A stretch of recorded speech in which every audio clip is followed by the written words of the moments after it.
So, welcome. In this 7th lecture on the 6th chapter, Molecular Basis of Inheritance, we are studying a replication of DNA. तो इस lecture में हम लोग DNA molecule उसका replication देखने वाले हैं. So what is replication? तो replication means when one DNA produces two exact copies of itself, or when one DNA called parental DNA produces two daughter DNA molecule which are exactly similar, and it is similar to the original DNA also. In Marathi, replication of DNA म्हणजे जेव्हा एक DNA स्वतःच्या दोन exact copies बनवतो, किंवा एक DNA ज्याला आपण पॅरेंटल DNA म्हणू तो दोन डॉटर DNA बनवतो, आणि हे दोन डॉटर DNA 100% सिमिलर असतात, आणि ज्या पॅरेंटल DNA पासून ते तयार झाले त्याच्यासारखेही असतात 100%. इन हिंदी, DNA का रेप्लिकेशन या डुप्लीकेशन मतलब कोई DNA अपनी दो एग्जैक्ट कॉपी बनाए, या एक DNA से दो डॉटर DNA बने और वो डॉटर DNA एक दूसरे के जैसे 100% है, और जिस पैरेंटल DNA से वो बने उसी के जैसे भी है. तो देखो, मान के चलो कि ये एक DNA मॉलिक्यूल है, और ये DNA मॉलिक्यूल जब अपनी दो एग्जैक्ट कॉपीज बनवाएगा, तो फर्ज करो ये जो दो स्ट्रैंड है ये एक दूसरे से अलग हो गई.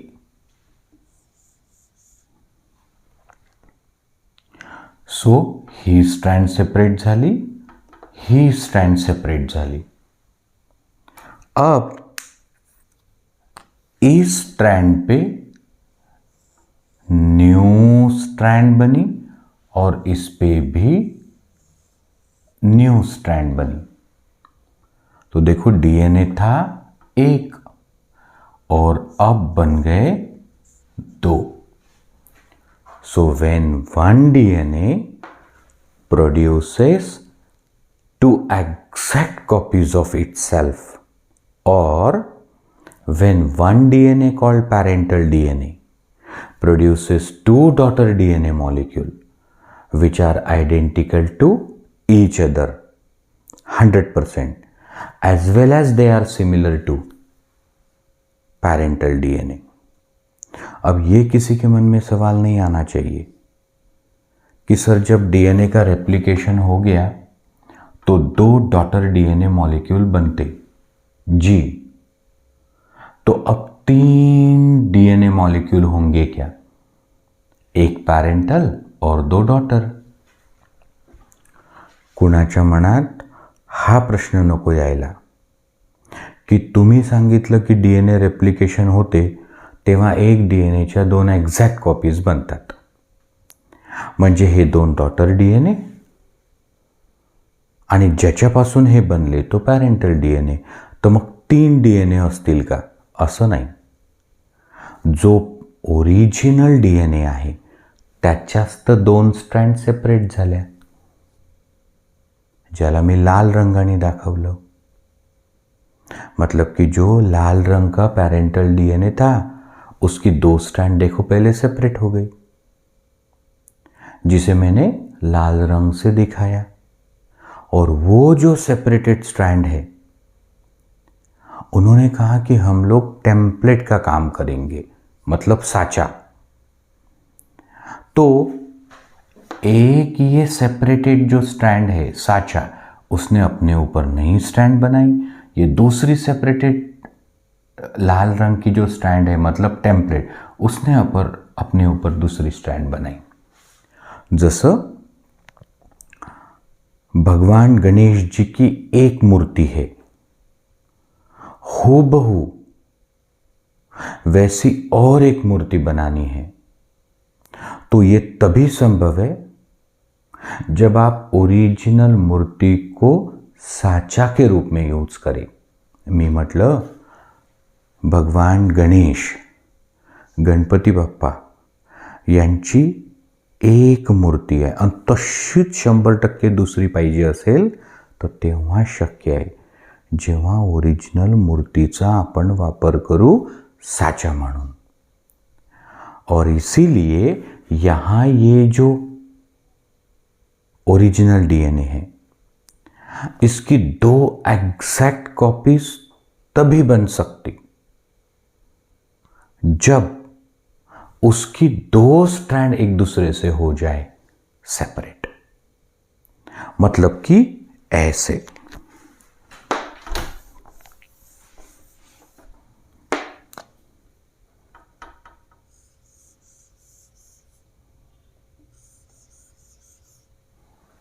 ये 2 एक दूसरे से हो गई सेपरेट।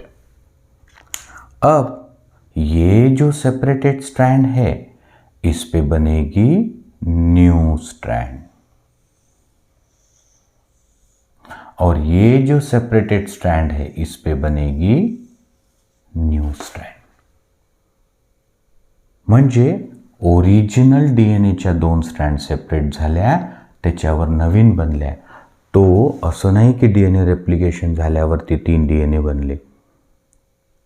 म्हणजे जैसे एक बिल्ली ने 2 बच्चों को जन्म दिया तो 3 बिल्लियां होगी, ऐसे नहीं।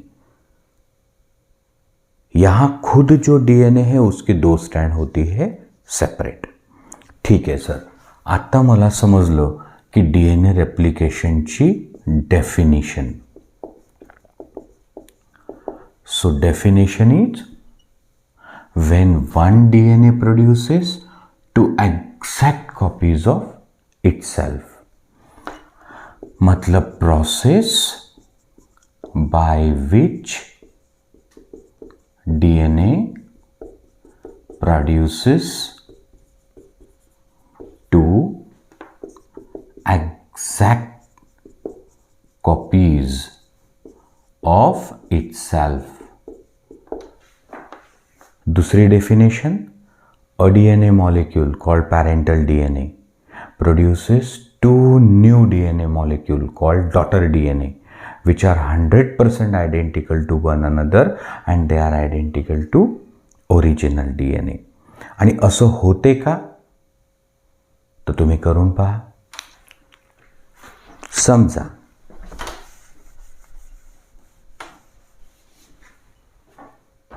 एक ओरिजिनल डीएनए आहे, एक स्ट्रैंड 3' to 5' अपवर्ड, दूसरी 3' to 5' डाउनवर्ड। डीएनए की 2 स्ट्रैंड रहती जो अपोजिटली डायरेक्टेड है। पावर एक 3' to 5' अपवर्ड है, दूसरी सुद्धा 3' to 5' है पण downward, because 2 strands are anti-parallel. Suppose A, G, C, T. So sequence of bases in one strand is AGCT. So you can predict the sequence of bases in another strand. तो sir तुम्ही असं म्हटलं की एका स्ट्रँडच्या basis माहीत असल्या तर दुसऱ्या स्ट्रँडच्या बेसिसचा क्रम सांगता येतो। हां, because the 2 strands are complementary. क्यों बता सकते? Because there is a rule of pairing. Rule काय म्हणतो? एक तरफ ए तो दूसरी तरफ टी, एक तरफ जी तो दूसरी तरफ सी, सी है तो जी, टी है तो ए। आणि जर हा रूल नसता तर 2 स्ट्रँड कॉम्प्लिमेंटरी झाल्याच नसते। Between A and T double bond, G and C triple bond, C and G triple bond, T and A double bond. तो हा समजा ओरिजिनल DNA आहे. आता याचे 2 स्ट्रैंड तुम्ही सेपरेट करा. तो सर DNA की जो 2 स्ट्रैंड है वो क्या सेपरेट करना ज़रूरी है? मैंने कहा ना, जब तक ओरिजिनल का यूज़ नहीं होगा एज अ टेम्पलेट तब तक उसकी 2 एग्जैक्ट कॉपीज नहीं बन सकती. जोपर्यंत गणपती बाप्पाची जी मूर्ती आहे त्याचा आपण साचा म्हणून वापर करत नाही तोपर्यंत तशा 2 मूर्त्या नाही बनू शकत. मग आता याला आपण सेपरेट करू. सो ही सेपरेट केली 3' to 5' अपवर्ड. AGCT AGCT ही सेपरेट केली. 3' to 5' डाउनवर्ड. सो TCGA झाल्या सेपरेट. सो आता this separated stand act as a template म्हणजे साचा, आणि या साच्यावर बनेल नवीन स्ट्रँड. 3' to 5' डाउनवर्ड TCGA, आणि याच्यावरही नवीन स्ट्रँड बनेल. ती असेल 3' to 5' upward AGCT. Double bond double bond triple bond triple bond triple bond triple bond double bond double bond. आता पहा बरं, are they exact copies of itself or are they exact similar to each other? पहा, AT AT, CG CG, TA TA. So 2 daughter molecule are similar to each other. मग हे दोघं याच्यासारखे आहेत का पहा बरं. AT AT AT, CG CG CG, TA TA TA आहे. So the process by which a DNA produces 2 exact copies of itself, or a parental DNA produces 2 daughter DNA which are 100% identical to each other as well as they are similar to original DNA. आणि याच्या ह्या 2 strand separate झाल्या म्हणजे आता हा राहिलाच नाही. So original strand act as a template for synthesis of new strand. Original strand act as a template for synthesis of new strand. तो sir DNA जब DNA बनाता, DNA produces DNA. तो दिस process is called replication. तुम्ही simply लक्षात ठेवा कि जब DNA अपने आप को डबल करता, 1 है तो 2, 5 पिकोग्राम है तो 10 पिकोग्राम है, DNA की मात्रा 2C है तो 4C. This process is called DNA replication. तो sir replication of DNA is a process by which one DNA produces 2 exact copies of itself. ये तो समझ में आया. पर ये DNA रेप्लिकेशन की मेथड क्या है, तरीका क्या है? So the method is called semi conservative. This method is called semi-conservative. Now, why this name semi-conservative? तो देखो, ओरिजिनल DNA जो था 3' to 5' upward, 3' to 5' downward, A G C T T C G A double triple triple double, ये original DNA था. तो जब इस DNA ने अपनी 2 कॉपीज बनाई तो दिस इज न्यू या डॉटर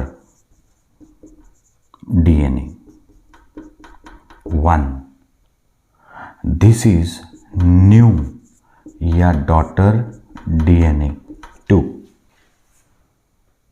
तो क्या ये डॉटर डीएनए में ओरिजिनल डीएनए है अभी भी?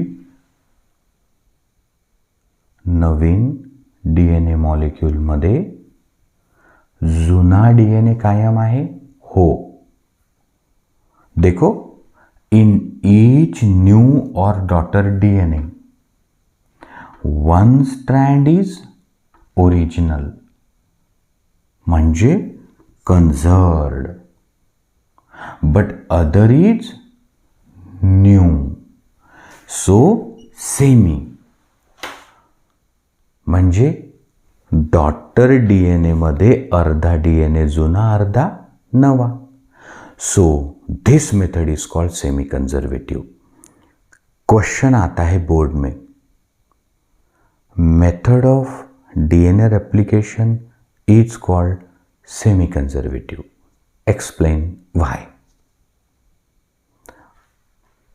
डीएनए रेप्लिकेशनच्या मेथडला सेमी कंजर्वेटिव्ह म्हणतात. का?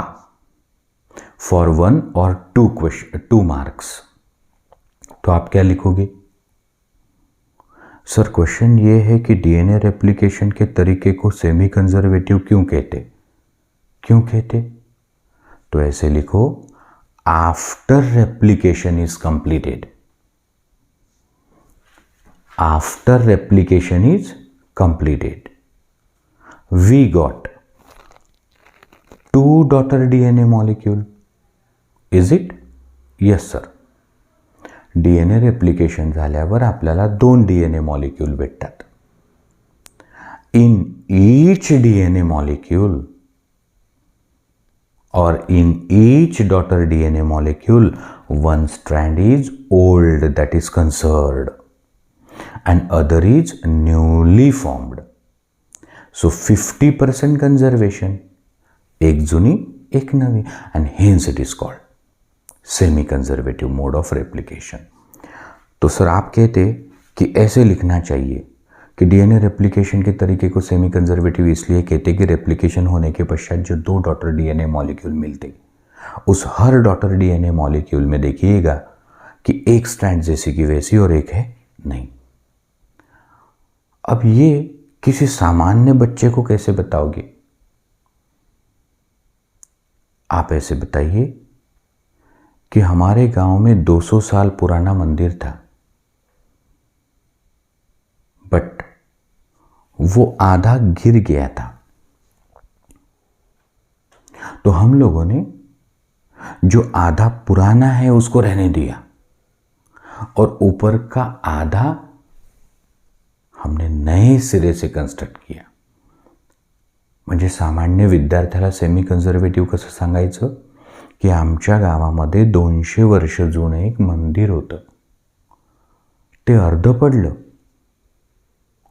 तर आम्ही त्याला पूर्ण नाही पाडलं, जेवढं पडलं तेवढं काढून घेतलं आणि जे राहिलं अर्ध जुनं त्याला जुनं आणि त्याच्यावरती बांधकाम नवीन केलं. मग आता हे मंदिर पूर्ण जुनं आहे का? नाही. पूर्ण नवा आहे का? नहीं. आधा पुराना आधा नया. तो देखो आप, डॉटर डीएनए पूरा पुराना है क्या? नहीं. पूरा नया है क्या? नहीं. सो 2 स्ट्रैंड में से एक ओरिजिनल म्हणजे कंजर्व्ड आणि एक new, end hence the method is called semi conservative. तो सर ये किसके दिमाग में आया कि भाई कोई डीएनए ऐसे रेप्लिकेट होगा? वही कोणाच्या डोक्यात आलं की समजा हा डीएनए आहे आणि याच्या 2 डॉटर डीएनए मॉलिक्यूल कसे तयार होतील? सेमी कंजर्वेटिव्हली. पहिले ह्या 2 स्ट्रँड एकमेकापासून सेपरेट होतील.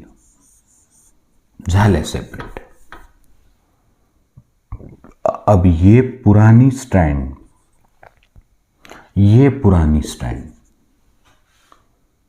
so two original strand of a DNA have got first separated and now they work like a template, साचा. ते म्हणतात की आता मी साचा आहे आणि माझ्यावर बनेल new strand.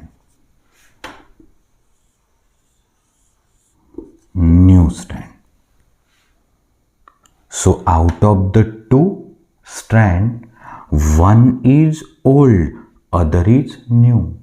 One is old, other is new. So this method is called semi-conservative. ये किसके दिमाग में आया? 1953 में वॉटसन एंड क्रिक ने जब डबल हेलिक्स डीएनए मॉडल दिया, उसी वक्त उन्होंने ये कहा था कि हम ये भूले नहीं हैं कि डीएनए में अपने आप को डबल होने की क्षमता होनी चाहिए. और हमने जो मॉडल प्रपोज किया वो खुद बताता कि वो अपने आप को कैसे डबल करेगा. उन्होंने कहा पहले तो उसकी 2 स्ट्रैंड हो जाएगी सेपरेट, और वो सेपरेटेड स्ट्रैंड टेम्पलेट का काम करेगी और अपने ऊपर नए स्ट्रैंड की रचना करेगी. इन मराठी 1953 मध्ये वॉटसन आणि क्रिकनं जेव्हा डबल हेलिक्स डीएनए मॉडेल दिलं तेव्हा त्यांचे स्वतःचे शब्द होते की आम्ही हे विसरलो नाही की डीएनए हे जेनेटिक मटेरियल आहे, त्याला स्वतःला डबल करता आलं पाहिजे, म्हणजे त्यानं रेप्लिकेशन केलं पाहिजे. आम्ही दिलेलं मॉडेल हे इतकं परफेक्ट आहे की ते स्वतःच सांगते की ते स्वतःला डबल कसं करेल. तर त्यांनी सांगितलं की ज्या ओरिजिनल 2 स्टँड आहे त्या पहिले होतील सेपरेट. मग आपण सेपरेट केलं आहे आणि सेपरेट झालेल्या स्टँड म्हणतात की आम्ही साचा आहे. जसं एका गणपती बाप्पाला जर साचा वापरला तर आपण दुसरा गणपती बाप्पा तसाच करू शकतो. तो तसंच जे ओरिजिनल स्ट्रँड आहे तिनं नवीन स्ट्रँड बनवली, दुसरी ओरिजिनल स्ट्रँड आहे तिनं नवीन स्ट्रँड बनवली. म्हणजे प्रत्येक डीएनए मध्ये एक स्ट्रँड जुनी एक नवी. So method is semi conservative suggested by Watson and Crick 1953. तो सर आपने कहा कि वॉटसन एंड क्रिक ने 1953 में जब डबल हेलिक्स डीएनए मॉडल दिया उसी वक्त the probable mechanism of its replication बता दिया था कि the method would have been semi conservative. म्हणजे की 1953 मध्ये जेव्हा डबल हेलिक्स मॉडेल वॉटसन आणि क्रिकनं दिलं होतं त्याच वेळी त्यांनी सांगितलं होतं की शक्यता ही आहे की हा डीएनए असा रेप्लिकेट होईल, तो स्वतःच्या 2 स्ट्रँड सेपरेट करेल आणि सेपरेटेड स्ट्रँड साच्याचं काम करतील आणि त्याच्यावर नवीन स्ट्रँड बनतील. झाले एका डीएनएचे 2 DNA. But mister Watson and Crick, are you sure? क्या आपके पास कोई सबूत है कि ऐसा ही होता? उन्होंने कहा नहीं, this is what we are suggesting. 5 साल बाद 1958 में मैसेल्सन एंड स्टाल, 5 वर्षाच्या नंतर मेसेल्सन आणि स्टालनी 1958 मध्ये working with bacteria E coli, एक बॅक्टेरिया आहे इसर्चिया कोली, त्याच्यावर वर्क करताना आणि using N15 as a heavy isotope of nitrogen. Normal नायट्रोजनचा मास नंबर असतो 14, तर यांनी कोणता नायट्रोजन वापरला? N15, जो हेवी आहे, रेडिओ ॲक्टिव्ह नाही बरं. This isotope is heavy. So using the N15 as a heavy isotope of nitrogen working with E coli, इन्होंने साबित किया कि yes DNA replicate by the method semi conservative. उसी साल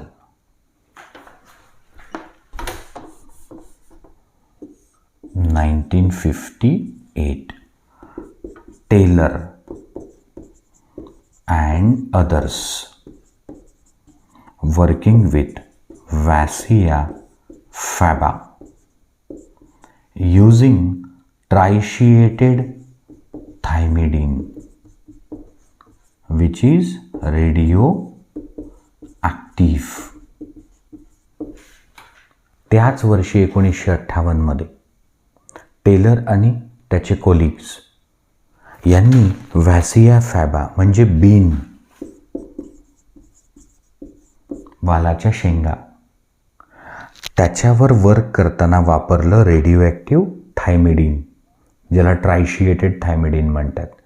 और इसके साथ वर्क करते वक्त कहा कि वैसिया फैबा का जो क्रोमोजोम है उसमें जो डीएनए है उस डीएनए के मेथड ऑफ रेप्लिकेशन भी है semi conservative.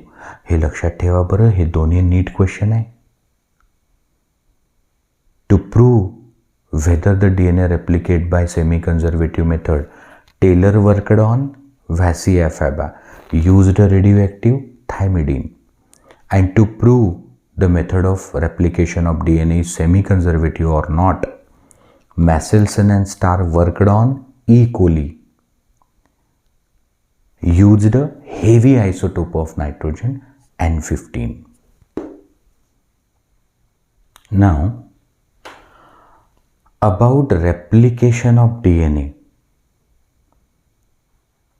let us know some important points.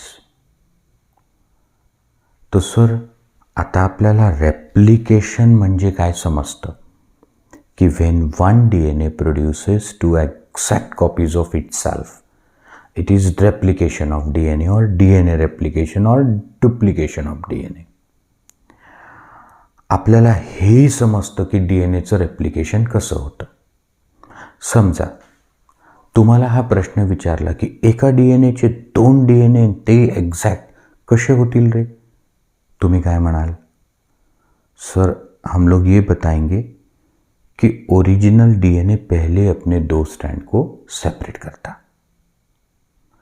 और ये जो सेपरेटेड स्ट्रैंड है ये टेम्पलेट करके यूज होते, मतलब साचा, और इन सेपरेटेड सिंगल स्ट्रैंड पे नई स्ट्रैंड बनाई जाती.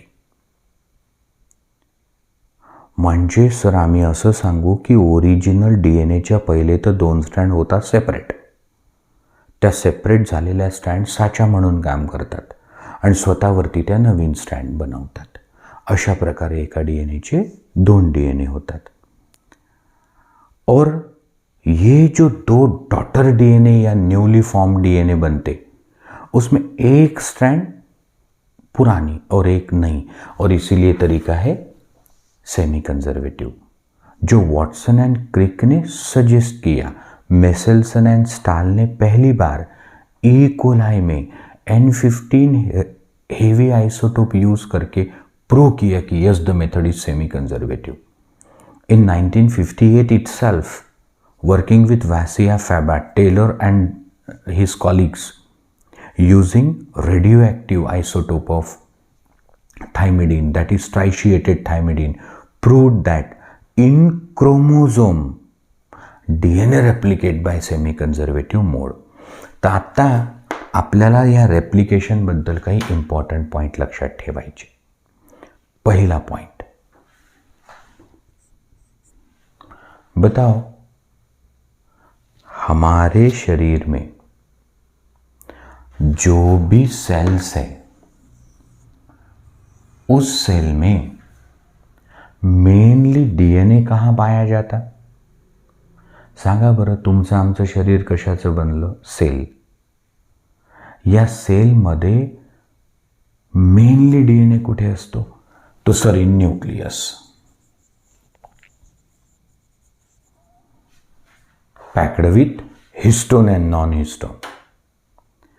तो ये जो डीएनए है न्यूक्लियस के अंदर, ये कब डबल होता? तो सर डिवीजन के पहले. मतलब इस न्यूक्लियस में अगर 2C अमाउंट ऑफ डीएनए है तो वो 4C हो जाता बिफोर सेल डिव्हिजन. म्हणजे 2C अमाउंट ही 4C अमाउंट बनते. म्हणजे झालं रेप्लिकेशन, डुप्लिकेशन. ते कधी होते? ती सेल डिवाइड व्हायच्या आधी. का? आता जर ती डिवाइड झाली, डिवाइड झाल्यावर पहिले किती होतं? 2C. पण डिव्हिजनच्या आधीच ते काय झालं? 4C. म्हणजे एका न्यूक्लियसचे 2 न्यूक्लियस, एक साइटोप्लाज्म के 2 साइटोप्लाज्म, और इसमें भी 2C, इसमें भी 2C. The daughter cell get equal amount of DNA. So important point is time of DNA replication. S phase of interphase.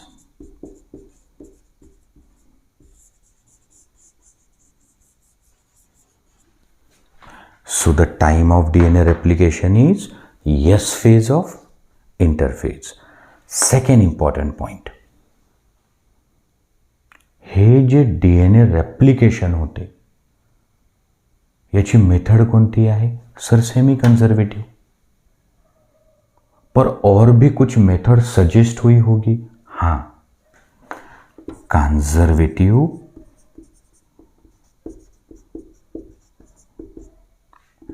dispersive and semi conservative.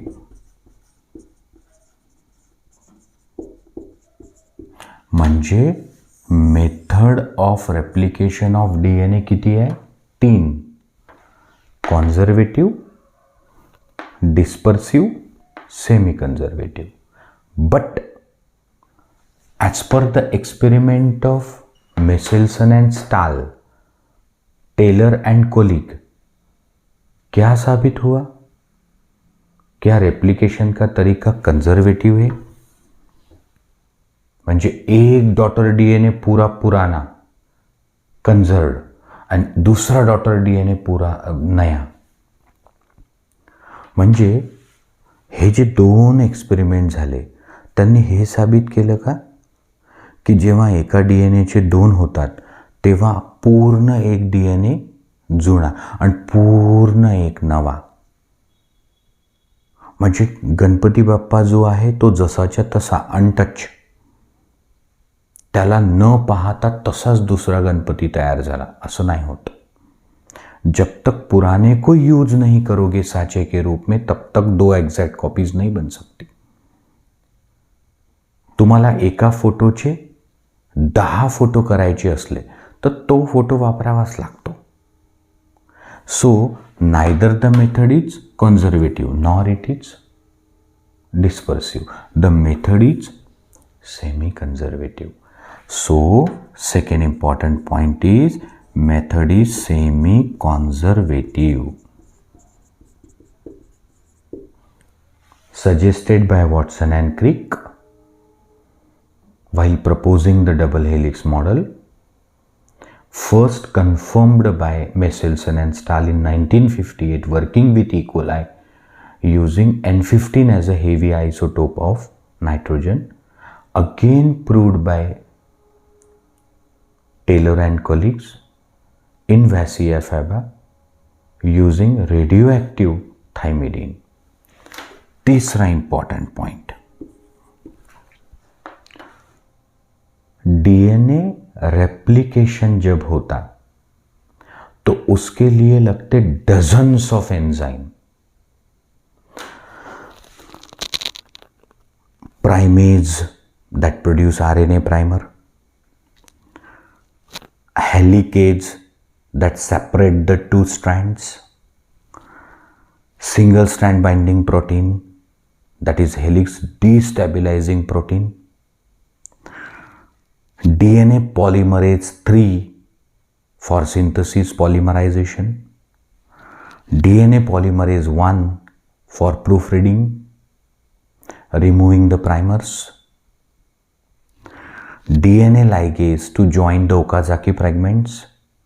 Dozens of enzymes लागतात, but the main is DNA polymerase 3. So which is the main enzyme of DNA replication? DNA polymerase 3 or Korenberg's enzyme. Next, this is an energy requiring process, very fast process. E. coli नाम के bacteria में 4.6 into 10 raised to power 6 base pair long DNA आहे. म्हणजे E. coli नावाच्या बॅक्टेरियाचा जो DNA आहे तो जर सरळ केला तर त्याच्यात बेसच्या पेअर किती आहे? 4.6 मिलियन, म्हणजे 46 लाख. और ये DNA डबल होने को समय लगता 18 minute. So 4.6 million base pair got doubled in 18 minute, सिर्फ 18 मिनट में. तो इसकी गति क्या होगी? At the rate of 2000 base pair per second. म्हणजे DNA रेप्लिकेशनची स्पीड असते एका सेकंदात 2000 बेस पेयर डबल होतात. तो ही फास्ट प्रोसेस आहे, कॅटॅलिटिक रिॲक्शन आहे, ज्याला DNA पॉलिमरेज 3 आणि डझन्स ऑफ अदर एन्झाईम लागतात. एनर्जी लागते. So this energy is provided by ATP. So it is energy requiring process. तो the time of DNA replication is interphase की S phase. Method is semi conservative. Main enzyme is DNA polymerase 3. Energy is required which is provided by ATP, energy currency. और ये जो replication of DNA है उसकी direction,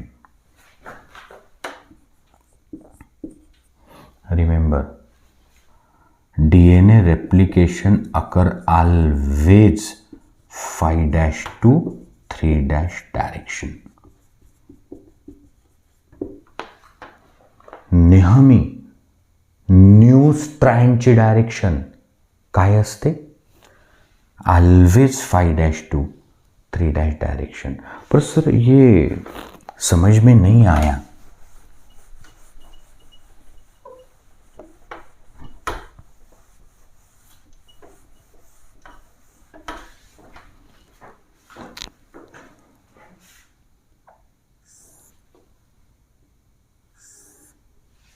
ये एक DNA है. One strand is 5' to 3'. Other is 3' to 5'. ठीक है.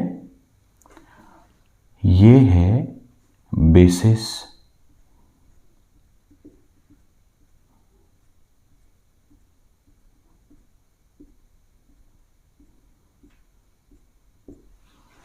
ठीक है. A T T A C G G C A T T A C G G C end so on. तो जहां जहां AT या TA है डबल बॉन्ड. जिथं कुठं GC किंवा CG असेल triple bond and so on. Okay. असा DNA असतो. आता याचं करायचं आहे डुप्लिकेशन. तो समजा ये हाइड्रोजन बॉन्ड का हो गया breaking. Hydrogen bonds are weak, तो ये ब्रेक हो गए हाइड्रोजन बॉन्ड और 2 स्ट्रैंड अनवाइंड हो गई। तो फिर अब देखो यहां तो 2 स्ट्रैंड पकडी है, लक्ष द्या, इथपर्यंत 2 स्ट्रँड कोणी कनेक्ट केलेले आहे? Hydrogen bond. पण इकडचे तुटले बॉन्ड.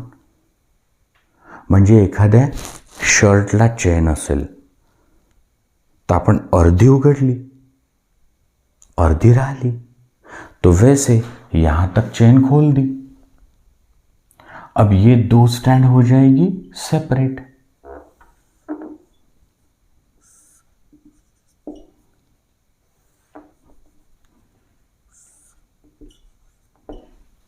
ओके.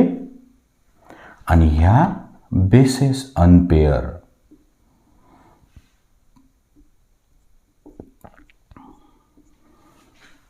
ठीक आहे ना. इथपर्यंत हायड्रोजन बॉन्ड ब्रेक झाले आणि ह्या 2 स्ट्रँड एकमेकापासून झाल्या सेपरेट. अनजिपिंग, जशी आपण चेन उघडतो ना बॅगची तसं. अब देखो 3' to 5'. This is old template.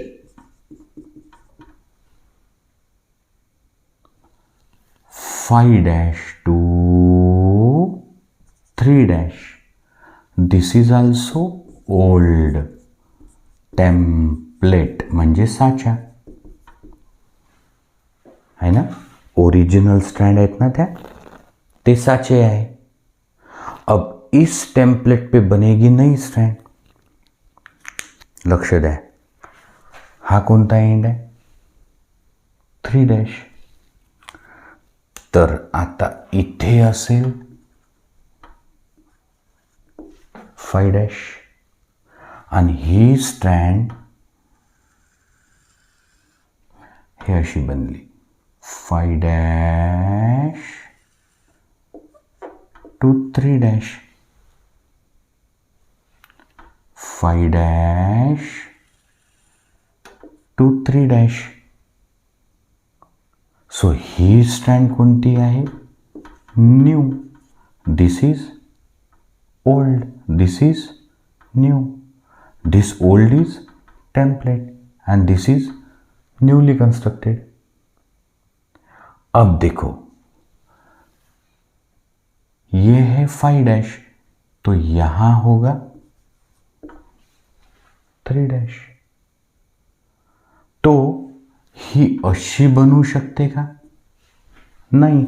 आपण म्हटलं new strand is constructed always 5' to 3'. Sir असं का? म्हणजे नवीन स्ट्रँड डीएनएची नेहमी 5' to 3' बनू शकते. 3' to 5' का नाही बनत? हा जो डीएनए पॉलिमरेज 3 आहे, it कॅटलाइज the reaction only in one direction. That is 5' to 3'. तो मान के चलो कि ये मेरे हाथ में जो टोकन है ये है डीएनए पॉलीमरेज 3. उसकी शर्त है कि मैं नई स्ट्रैंड बनाऊंगा पर 5' to 3'. तो उसने बनाई 5' to 3'. अब यहां ये जो डीएनए पॉलीमरेज है इसको बोलो कि अब आप ऐसे बनाओ तो म्हणतो नाही. दिस एंड इज 3'. मी फक्त वर्क करू शकतो 5' to 3'. 3' to 5' नहीं. तो ठीक है, यहां तो ठीक है, मतलब यहां से तो बन सकते. तो पहा आता दिस एंड विल बी 5'. तो 5' to 3'.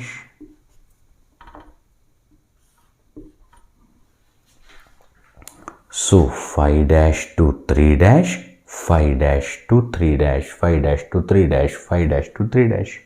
So this is also new strand but discontinuous. and this is new strand continuous. आता हे लक्षात ठेवा तुम्ही, ये मैं आगे बताऊंगा कि ये क्यों डिसकंटिन्यूअस है, कारण ही अशी येऊ शकत नाही. अब आगे ये खुलेगा तो ये सीधी जा सकती, पर इसके ऊपर बनाने के लिए आपको उल्टा ही जाना पड़ेगा. I will explain later. तो remember that direction of replication is always, underline करा, डीएनए रेप्लिकेशनची डायरेक्शन काय असते, 5' to 3' ऑलवेज. आणि एक स्ट्रँड जे नवीन आहे ती कंटिन्युअस आहे आणि एक असते डिसकंटिन्युअस. तो ही जी कंटिन्युअस आहे ना ही लीडिंग आणि डिसकंटिन्युअस आहे लॅगिंग स्ट्रँड. ओके. तो हे झालं रेप्लिकेशन ऑफ डीएनएची इंट्रोडक्शन. आत्ता मी सांगतो रेप्लिकेशनची प्रोसेस कि कहाँ से शुरू होगा, कैसे सेपरेशन होगा, कैसे नई स्ट्रैंड बनेगी, etcetera. Now let us start the process of DNA replication. Actually आता आपण पाहू की हा एक डीएनए मॉलिक्यूल आहे, तर याचं कसं होतं replication. So the entire process of replication, for convenience, for simplicity of understanding, has been divided in 7 points. मतलब कि ये पूरी प्रोसेस जो है उसे समझने हेतु, समझने में आसानी हो इस कारण हम लोग उसको 7 स्टेप्स में डिवाइड करेंगे. पहले ॲक्टिवेशन ऑफ न्यूक्लियोटाइड. तो सर हे काय आहे ॲक्टिवेशन ऑफ न्यूक्लियोटाइड्स? बघा, एवढं तर माहिती आहे की डीएनएचं डुप्लिकेशन होण्यासाठी ह्या ज्या 2 ओरिजिनल स्ट्रँड आहे त्या सेपरेट होतील. हाँ सर, जो डीएनए की 2 स्ट्रैंड है वो एक दूसरे से होगी सेपरेट. सेपरेटेड स्ट्रँडला आपण काय म्हणतो सर? आपण त्याला टेम्पलेट म्हणतो, साचा. मग समजा हा एक साचा, हा एक साचा, म्हणजे ओरिजिनल स्ट्रँड एकमेकापासून काय झाल्या, अनवाइंड झाल्या. ठीक आहे. आता या टेम्पलेटवर तुम्हाला बनवायची आहे नवीन स्ट्रँड. मतलब कि डीएनए की 2 स्ट्रैंड जब एक दूसरे से सेपरेट हो जाएगी, सो ये एक टेम्पलेट, ये एक टेम्पलेट, तो आपको पुरानी स्ट्रैंड पे जो नई स्ट्रैंड बनानी है, तो डीएनए की नई स्ट्रैंड बनाने के लिए रॉ मटेरियल क्या चाहिए सर? तुम्ही म्हणता की डीएनएची स्ट्रँड बनवायची आहे, कारण एक असेल ही ओल्ड आणि बनेल न्यू, ओल्ड बनेल न्यू. ठीक है ना. तो न्यू स्ट्रैंड बनाने के लिए जो ईंटें लगने वाली है वो है डीऑक्सी राइबो न्यूक्लियोटाइड्स. किती प्रकारचे डीऑक्सी राइबो न्यूक्लियोटाइड्स असतात? तो सर डीऑक्सी ॲडेनोसिन मोनोफॉस्फेट, म्हणजे पहा ना, हे डीऑक्सीरायबोज शुगर, याला ॲडेनिन झाला डीऑक्सी ॲडेनोसिन आणि त्या 5व्याला असतो फॉस्फेट. मग याला म्हणतात डीऑक्सी ॲडेनोसिन मोनोफॉस्फेट. इथे ग्वानिन असला की डीऑक्सी ग्वानोसिन मोनोफॉस्फेट. इथे साइटोसिन असला की डीऑक्सी साइटिडीन मोनोफॉस्फेट. इथे थायमिन असला तर डीऑक्सी थायमिडीन मोनोफॉस्फेट. सो नई स्ट्रैंड को कंस्ट्रक्ट करने हेतु जो हमें ईंटें चाहिए, रॉ मटेरियल चाहिए, वो है 4 प्रकार के deoxyribonucleotides. So deoxy adenosine monophosphate, deoxy guanosine monophosphate, deoxycytidine monophosphate, deoxythymidine monophosphate. इसको हम लोग कॉमन नेम क्या दे सकते? Deoxy nucleotide monophosphate, deoxy nucleotide monophosphate, ये है उसका कॉमन नेम। अब ये न्यूक्लियोप्लाझम में पड़े हैं। डीएनए कुठे असतो? न्यूक्लियस मध्ये। तो रॉ मटेरियल भी कहाँ पड़ा है? न्यूक्लियस। तो ये सारे deoxy adenosine monophosphate, guanosine monophosphate म्हणजे डीऑक्सी न्यूक्लियोटाइड मोनोफॉस्फेट, ये सब न्यूक्लियस में पड़े हैं बट इनएक्टिव। उन्हें ऍक्टिव्हेट करना पडेगा। तो या प्रत्येकाला तुम्हाला द्यावं लागेल एटीपी। फर्ज करो deoxy adenosine monophosphate plus ATP. अब एटीपी माने एडेनोसिन ट्राय फॉस्फेट। याच्यात किती फॉस्फेट आहे? 3। यातले 2 याला द्या। तो सर ये बनेगा डीऑक्सी एडेनोसिन, ये 2 फॉस्फेट इसको मिल गए, triphosphate plus inorganic phosphate. I am sorry, इसके 2 फॉस्फेट इसको दे दिए तो डीऑक्सी एडेनोसिन ट्राइफॉस्फेट। हे पा मोनोफॉस्फेट आहे, अजून 2 आले ट्राइफॉस्फेट, इथं राहील एएमपी। वैसे ही deoxythymidine monophosphate plus ATP gives deoxythymidine triphosphate plus AMP and so on. तो सर आप कर क्या रहे? एटीपी इज एनर्जी करेंसी, उसके 2 फॉस्फेट हम लोग न्यूक्लियोटाइड को दे रहे, वो चार्ज हो जाएंगे। तो हमें अब क्या मिलेंगे? डीऑक्सी न्यूक्लियोटाइड ट्राइफॉस्फेट्स मिलेंगे। आणि इथं एन्झाइम लागतो फॉस्फोरायलेज। फॉस्फोरायलेज सर ऍक्टिवेट झाल्यावर काय फायदा? तो जब ये बनेंगे deoxy adenosine triphosphate, deoxy guanosine triphosphate, deoxycytidine triphosphate, deoxythymidine triphosphate, तो they are raw material as well as source of energy. आपल्याला तर मोनोफॉस्फेटच पाहिजे, मग यांच्याकडे 2-2 फॉस्फेट शिल्लक आहे, हे ट्राइफॉस्फेट है। हमें चाहिए मोनोफॉस्फेट्स, पर ये तो बन गए ट्राइफॉस्फेट। तो चाहिए मोनो और है ट्राई, तो 2 फॉस्फेट से एनर्जी भी मिलेगी।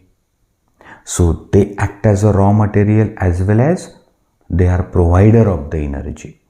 तो this is activation of nucleotides. अब मान के चलो कि पहली स्टेप में सारे न्यूक्लियोटाइड्स को हमने रेडी कर दिया, चार्ज कर दिया, एक्टिवेट कर दिया। अब प्रोसेस को शुरुआत होगी। तो ये हो गया एक्टिवेशन ऑफ न्यूक्लियोटाइड्स। तुम्ही लक्ष द्या, हा न्यूक्लियस आहे, त्याच्यात एक डीएनए आहे, त्याचं डुप्लिकेशन करायचं आहे। तो सगळ्यात पहिले जे रॉ मटेरियल आजूबाजूला है, जैसे कोई दीवार का कंस्ट्रक्शन करने के लिए ईंटें तो पड़ी है, पर ईंटों को भिगोया जाता है पानी से और तब जाके सीमेंट कंक्रीट के साथ उसको एक के ऊपर एक रचते हैं। तो विटा म्हणजे न्यूक्लियोटाइड्स, त्याला काय करावं लागेल? ॲक्टिवेट करावं लागेल। तो सर ठीक है, अब सारे न्यूक्लियोटाइड्स रेडी हो गए। अब आप डीएनए रेप्लिकेशन को शुरुआत करो। तो यहां ध्यान दो, ये जो एक डीएनए मॉलिक्यूल है, उसका रेप्लिकेशन जिस पॉइंट से शुरू होता उसे कहते origin of replication.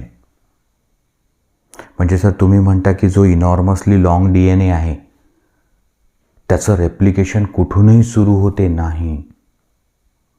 I repeat, the DNA is enormously long molecule. The process of its replication do not start at randomly from any point. It starts from a specific point present on the molecule itself, and that point from where the replication begin is called origin of replication or ORI in Marathi. जो DNA लांबच लांब असतो त्याच्या रेप्लिकेशनची सुरुवात असं कुठूनही होत नाही, एका ठराविक पॉईंटपासून होते. आणि तो पॉईंट म्हणजे काही स्पेसिफिक न्यूक्लिओटाइड्स असतात, ठराविक न्यूक्लिओटाइड्स असतात त्या DNAवर जिथून रेप्लिकेशन सुरू होऊ शकतं. and that point from where the replication could start is called origin of replication in Hindi. सुनो, DNA तो बहुत लंबा है, उसको डुप्लीकेट करने की जो क्रिया है वो ऐसे कहीं से भी शुरू करो ऐसे नहीं होता. तो उस DNA के ऊपर कुछ स्पेसिफिक न्यूक्लियोटाइड के सीक्वेंस रहते और ये स्पेसिफिक न्यूक्लियोटाइड सीक्वेंस जहां से क्रिया को शुरुआत होती है उसे कहा है ओरिजिन ऑफ रेप्लिकेशन. तो सर एक सवाल है, अगर आप कहते DNA बहुत लंबा है और जहां से रेप्लिकेशन को शुरुआत होगी वो पॉइंट अगर एक ही है तो बहुत समय लगेगा, इसलिए तो ऐसे ओरिजिन ऑफ रेप्लिकेशन बहुत रहते इन यूकॅरियोटिक DNA. म्हणजे यूकॅरियोटिक DNA खूप लांब असतो. जर एकाच पॉईंटपासून रेप्लिकेशन सुरू झालं तर खूप वेळ लागेल आणि म्हणून यूकॅरियोटिक DNA वरती जे पॉईंट असतात जिथून रेप्लिकेशन सुरू होते, ज्याला ओरिजिन ऑफ रेप्लिकेशन किंवा ओराय म्हणतात, ते असे खूप असतात. सर नहीं समझा. उदाहरण, फर्ज करो कि एक बहुत लंबा रास्ता है.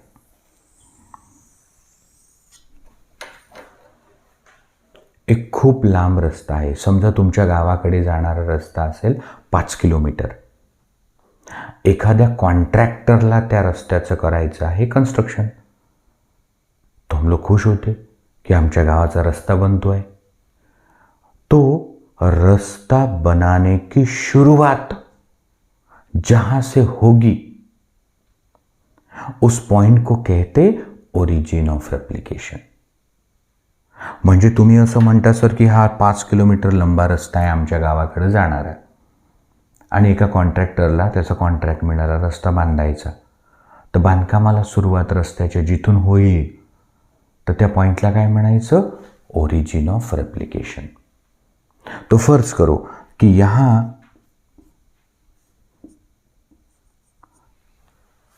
बजरंग बली का मंदिर है,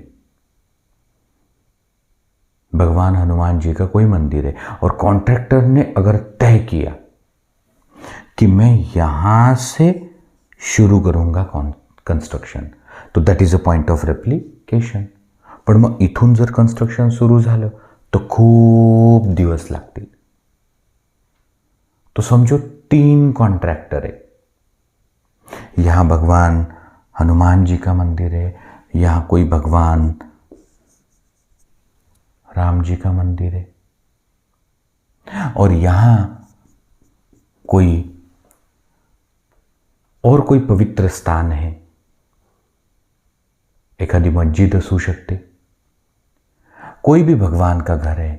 तो यहां से भी, यहां से भी, यहां से भी. तो इस कॉन्ट्रैक्टर ने कहा मैं इस तरफ जाऊंगा, इस कॉन्ट्रैक्टर ने कहा मैं इस तरफ जाऊंगा, इस कॉन्ट्रैक्टर ने कहा मैं इस तरफ जाऊंगा. तो लवकर रस्ता होईल. तो remember, what is origin of replication? तो sir origin of replication is a specific nucleotide sequence on the DNA from where the process of replication start. On eukaryotic DNA, there are several points from where the replication starts, that is there are several origin. तो मान के चलो कि ये है कोई origin, तो यहां पे एक एंडोन्यूक्लियस एंजाइम रहता, वो दो में से एक स्ट्रैंड को कट करता, इन्सिजन देता, आणि ह्या ज्या दोन स्ट्रँड आहे ज्या अनवाइंड आहे, तो दो में से एक स्ट्रैंड को वो एंडोन्यूक्लियस एंजाइम कट करता. अब अनवाइंडिंग बिकेम इजी. तो डीएनए इज इनॉर्मसली लॉन्ग, और न्यूक्लियस में इतनी जगह भी नहीं कि पूरा डीएनए सेपरेट करो फिर कंस्ट्रक्ट करो, तो छोटे छोटे हिस्सों में ये काम होगा. आप ध्यान दो, ये डीएनए बहुत लंबा है, तो ये छोटे छोटे हिस्सों में उसका काम होगा. तुमच्या गावाकडचा रोड आहे तो पूर्ण खोदून ठेवला, मग कसं चालेल? मग जेवढा खोदला तेवढाच भरला, तेवढाच तयार केला, फिर आगे का खोद दिया, भर दिया और प्रिपेयर किया, क्योंकि न्यूक्लियस में इतनी जगह नहीं है. What do you mean? I mean as the DNA is enormously long, the entire length of DNA cannot be separated and newly formed. So the separation, construction and coiling occurs in a small units. और वो जो unit है उसे कहते हैं replicon. तो मान के चलो कि यहां से यहां तक एक रेप्लिकॉन है, तो मी काय केलं, वही की दो स्ट्रँड कर दी सेपरेट. म्हणजे बा एवढे ब्रेक झाले हायड्रोजन बॉन्ड्स आणि दोन स्ट्रँडचं झालं सेपरेशन. तो ओरिजिन ऑफ रेप्लिकेशन समजला आता? हो सर. डीएनएवर असा एखादा न्यूक्लिओटाइडचा सिक्वेन्स असतो जिथून रेप्लिकेशनला सुरुवात होते, त्याला ओरिजिन ऑफ रेप्लिकेशन म्हणतात. यूकॅरियोटिक डीएनए खूप लांब असतो, म्हणून त्याच्यावर सेव्हरल ओरिजिन ऑफ रेप्लिकेशन असतात, आणि ओरिजिन ऑफ रेप्लिकेशनपासून सुरुवात होत असते डीएनएच्या रेप्लिकेशनला. इसी वजह से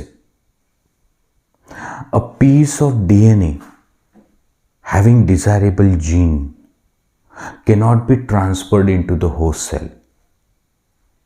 It must be ligated with the suitable vector before it is transferred. Sir काहीच नाही समजलं. डीएनए रेप्लिकेशनची सुरुवात एका स्पेसिफिक पॉइंटपासून होते, त्याला ओरिजिन ऑफ रेप्लिकेशन म्हणतात. आणि म्हणून एखादा डीएनएचा तुकडा ज्याच्यावर एखादा चांगला जीन असेल, तो जीन तुम्हाला एखाद्या ऑर्गॅनिझमला ट्रान्सफर करायचा असेल तर डीएनएचा तुकडा नसतात ट्रान्सफर करत, त्या डीएनएच्या तुकड्याला एखाद्या व्हेक्टरसोबत जॉईन करतात, कारण व्हेक्टरकडे असते ओरिजिन ऑफ रेप्लिकेशन. नाही समजा सर? ओके.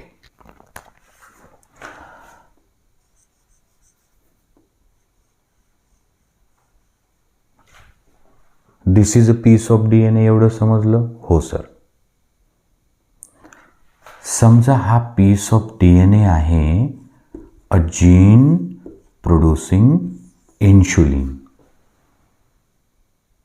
हा पीस ऑफ डीएनए आहे अ जीन प्रोड्यूसिंग इन्शुलिन. ठीक आहे.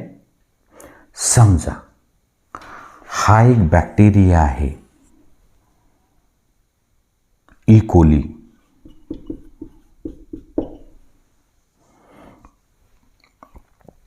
हा डीएनएचा तुकडा ज्याच्यामध्ये जीन फॉर इन्सुलिन आहे, a segment of DNA having desirable gene suppose for insulin production.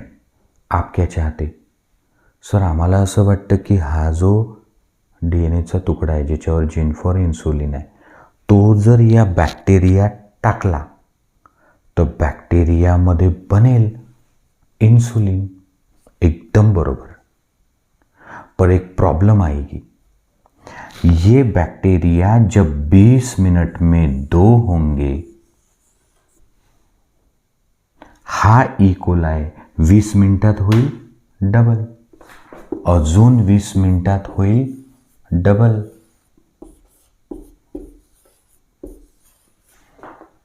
म्हणजे 20 मिनिटात एका बॅक्टेरियाचे 2 आणि 40 मिनिटात 2 बॅक्टेरियाचे 4. तो बॅक्टेरिया तो मल्टिप्लाय झाला, पण तुम्ही जो टाकला जीन फॉर इन्सुलिन तो थोडी ना रेप्लिकेट होतो. म्हणजे हा जो तुकडा आपण टाकू तो डबल नाही होत का? नाही, कारण त्याच्याकडे ओरिजिन ऑफ रेप्लिकेशन नहीं. तो सर फिर कैसे करते? ये जो इकोलाई बैक्टीरिया है उसके पास जो प्लाज्मिड है वो प्लाज्मिड को बाहर निकालो, उसे कट करो, उसमें ये इंसुलिन वाला जीन डाल दो.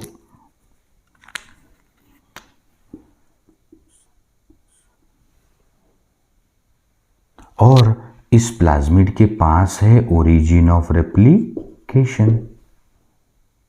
अब इसको डाल दो वापस बैक्टीरिया में.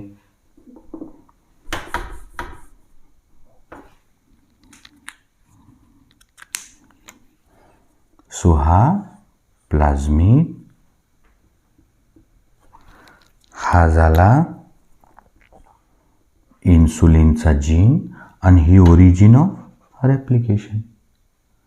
तो जब बैक्टीरिया 20 मिनट में 2 होंगे तो ओरिजिन ऑफ रेप्लिकेशन मुळे हे जीनही 2 होतील, मग 4 होतील. तो ओरिजिन ऑफ रेप्लिकेशन बद्दल मैं डिटेल मध्ये बोलेल इन बायोटेक्नोलॉजी चैप्टर.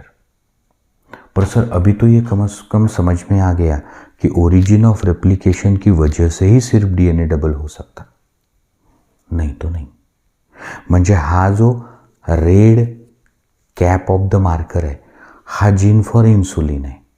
तो हा नाही टाकायचा, एक सुटेबल व्हेक्टर समजा प्लाझ्मिड त्याला हा अटॅच करायचा आणि मग हे व्हेक्टर याच्यात टाकायचं, कारण व्हेक्टरकडे असते ओरिजिन ऑफ रेप्लिकेशन आणि very suitable vector is plasmid. Hence plasmid is used in genetic engineering. Anyway, that is not a point of discussion here.